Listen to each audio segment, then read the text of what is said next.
Welcome to கற்பி ஒன்று சேர் YouTube channel. ஆசிரியர் இளங்குமரனார் எழுதின தமிழ் வளம் அப்படின்ற புத்தகத்திலேருந்து டிஎன்பிஎஸ்சி அவுட் சோர்ஸுக்காக சில விஷயங்கள் நான் எடுத்துகிட்டு வந்திருக்கேன். எதுகையோட வகைகள் இதில் அவர் கொடுத்துருக்காரு. உயிரொப்பு எதுகை, உயிரின எதுகை, இடையின எதுகை, எதுகையுடன் ஒளியொப்பு, எதுகையுடன் முரண், அப்புறம் மெல்லின எதுகை, அப்புறம் மோனையுடன் மெல்லின எதுகை, இந்த வகைகள்லாம் அவர் கொடுத்துருக்காரு. இதில் இணை வார்த்தைகள் பயன்படுத்தியிருக்காரு. அதுக்குள்ள மீனிங் நமக்கு தெரிஞ்சுதுன்னா நிறைய கேள்வி அட்டன் பண்ணுறதுக்கு இது யூஸ்ஃபுல்லாக இருக்கும். ஃபஸ்ட்டு உயிரொப்பு எதுகை. உயிரொப்பு எதுகைனா நான் சிம்பிளாக எல்லாமே சொல்லிடுறேன். எதுகைனா என்ன? இரண்டாம் எழுத்து ஒன்றி வர்றது.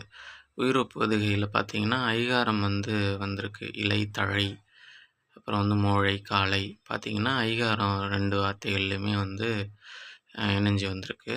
அடுத்தது உயிரின எதுகை. அடக்கம், ஒடுக்கம். இதுலேயும் பார்த்தீங்கன்னாக்கா அகரம் உகரமாக மாறியிருக்கு.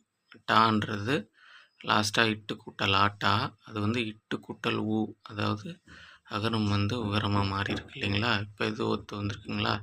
அடுத்தது இடையின எதுகை. அது எரள வழலை அது வந்திருக்கு. அதனால் அது இடையின எதுகை.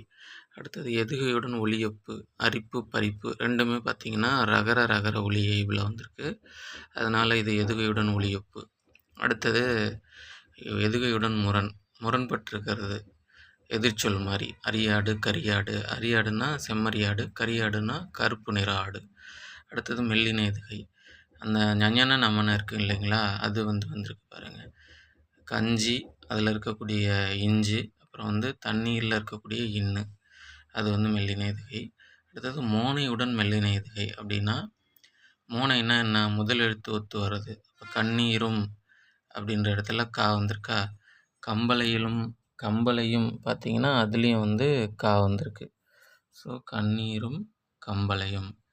அப்போ முதல் எழுத்து ஒத்து வந்திருக்கா? கூடவே மெல்லினமும் வந்திருக்கு. கண்ணீரில் இருக்கக்கூடிய இன்னு, கம்பளையில் இருக்கக்கூடிய இம்மு, இது மெல்லின எழுத்து. ஸோ மோனையுடன் மெல்லின எதுகையும் சேர்ந்து வந்துள்ளது. இது அவுட் சோர்ஸில் நமக்கு பயன்படும். இதில் இருக்கிற வார்த்தைகள், இணை வார்த்தைகளுக்கு இப்போ மீனிங் பார்க்கலாம். ஃபஸ்ட்டு இலைத்தழை. இலைத்தழைனா என்னன்னாக்கா, இலைனா ஒரு சிங்கிளாக இருக்கிறதுக்கு பேர் இலை. தழைனா பல இலைகள் சேர்ந்துருக்கிறது தழை. எடுத்துக்காட்டு வாழை இலை, மா இலை, அரச இலை, இதெல்லாம் இலைன்னு சொல்லுவோம். தழைனா வேப்பந்தழை. வேப்பந்தழை பார்த்திங்கன்னா ஒரே ஒரு கொப்பில் நிறைய இலைகள் இருக்கும், பார்த்துருப்பீங்க. அதனால் வேப்பந்தழை. அடுத்தது ஆவாரங்குழை, ஆவாரந்தழை அப்படின்னு சொல்லுவாங்க. அடுத்தது மோழை, காளை. மோழை, காளைனா ரெண்டுமே ஆண் மாடு தான். ஆனால் மோழைனா கொம்பு இல்லாத ஆண் மாடு, காளைனா கொம்பு உள்ள ஆண் மாடு. அப்போ மோழை, காளை. ஒரு பழமொழி கூட அதில் கொடுத்துருந்தாரு இளங்குமரனார்.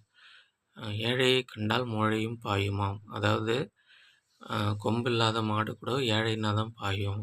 சட்டங்கள் இப்போ ஏழைகளுக்கு எதிராக நிறைய அமையுது இல்லையா? அதனால் அந்த பழமொழி வந்திருக்கு. அடுத்தது அடக்கம், ஒடுக்கம். அடக்கம்ன்றது 5 புலனுறுப்புகள். கண், காது, மூக்கு, வாய், மெய், இதெல்லாம் அடங்கி இருக்கிறது அடக்கம். ஒடுக்கம்னா உள்ளுக்குள்ளே, நம்ம உடம்புல இருக்கக்கூடிய உள்ளுக்குள்ளே இருக்கிற சப்த நாடிகளும் ஒடுங்கி நிற்கிறது ஒடுக்கம்னு சொல்கிறாங்க. கம்பராமாயணத்தில் கைகை முன்னாடி ராமர் ஒடுக்கமாக நின்னார் அப்படின்னு சொல்லி கம்பர் சொல்லியிருக்காரு. அடுத்தது அலுப்பும் சலிப்பும். அலுப்புன்றது உடம்புக்கு ஏற்படுறது. அஞ்சால் அலுப்பு மருந்து உடம்புக்கு தானே கொடுக்குறோம். அப்போ அலுப்புன்றது உடம்புக்கு ஏற்படுறது. அப்போ சலிப்புன்றது மனசுக்கு ஏற்படுறது. நிறையா கஷ்டங்கள் வந்துச்சுன்னா சலிச்சு போச்சு அப்படின்னு சொல்கிறோமா? இந்த வார்த்தையை கம்பர் கம்பராமாயணத்தில் பயன்படுத்தியிருக்காரு.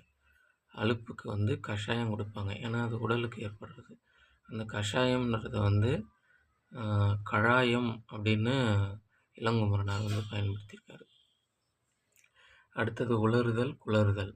உளறுதல்ன்றது வயதில் மூத்தவங்க, இப்போ ரொம்ப வயசாகிடுச்சுன்னா என்ன பண்ணுவாங்க, அவங்க பேச்சில் ஒரு மாற்றம் மாதிரி தெரியும், ஒரு மாதிரி பேசுவாங்க.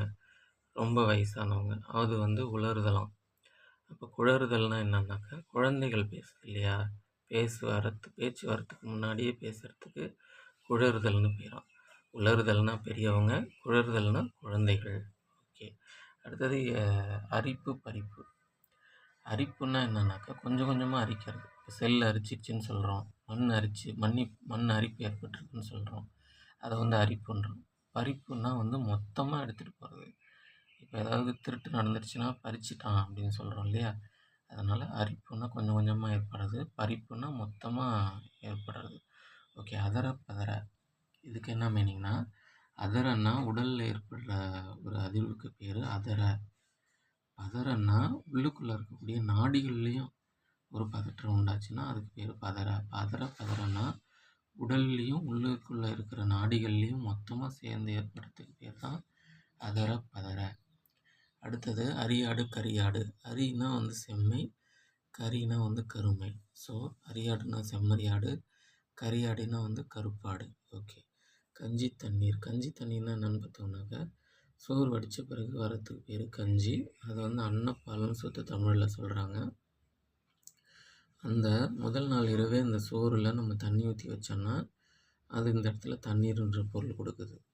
அந்த சோற்று தண்ணீரை தான் இந்த இடத்துல தண்ணீர்னு சொல்கிறாங்க. ஸோ கஞ்சி, தண்ணீர், இதுவும் ஒரு இணை வார்த்தை தான். அடுத்தது கண்ணீரும் கம்பளையும். கண்ணீரும் கம்பளையும்ன்றதுல கண்ணீர்ன்றது கண்ணிலேருந்து வர்றது. அப்போ கம்பளைன்றது வந்து அது வந்து ஒலி ஆரவாரம் அப்படின்னு சொல்கிறாங்க. சிலப்பதிகாரத்தில் ஒரு இடத்துல சிறுவர்கள் வந்து ஒலி எழுப்பிக்கிட்டு அந்த ஊரெல்லாம் சுற்றுறாங்க. அதனால் அவங்கள வந்து கம்பளை சிறார்கள் அப்படின்னு சிலப்பதிகாரத்தில் சொல்லியிருக்காங்க. ஓகே. பயனுள்ளதாக இருக்குன்னு நான் நம்புகிறேன். நன்றி.